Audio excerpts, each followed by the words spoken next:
తెలంగాణ తల్లి విగ్రహం విషయంలో కేటీఆర్ వ్యాఖ్యలు పట్టించుకోవాల్సిన అవసరం లేదని మంత్రి కోమటిరెడ్డి వెంకటరెడ్డి అన్నారు. కేటీఆర్ చిన్న పిల్లగాడని ఆయన వ్యాఖ్యలను సీరియస్ గా తీసుకోవద్దని సూచించారు.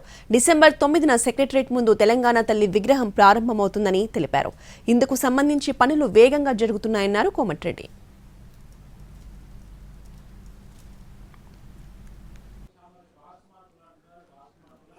వాస్తు మార్పులు ఏం కాదు. మీకు ఇక్కడ తెలంగాణ తల్లిని పెట్టాం.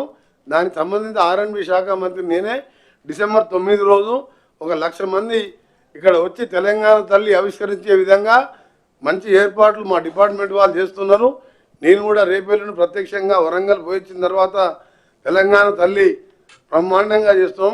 మా స్పెషల్ సెక్రటరీ గారు దాన్ని స్పెషల్ ఇంట్రెస్ట్గా తీసుకొని మా ఇంజనీర్స్తో మాట్లాడి తెలంగాణ తల్లి అంటే ఇక్కడ చూస్తే నిజంగా తెలంగాణ తల్లి ఉట్టిపడే విధంగా ఆ విగ్రహం రాబోతున్నది.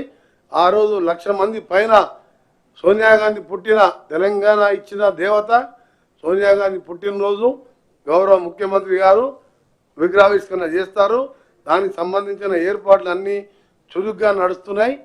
దాన్ని ఈరోజు ప్రతి ఒక్కరు కూడా ఇక్కడికి వచ్చిన వాళ్ళు ట్యాంక్ బండ్కి వచ్చిన వాళ్ళు సోనియా గాంధీ తెలంగాణ తల్లి పుట్టినరోజు అట్లా ట్యాంక్ బండి మామూలుగా వస్తారు. అందరూ కూడా తెలంగాణ తల్లిని చూసిపోయే విధంగా ఆ ఏర్పాట్లు అన్నీ కూడా గేట్ చేస్తున్నాం.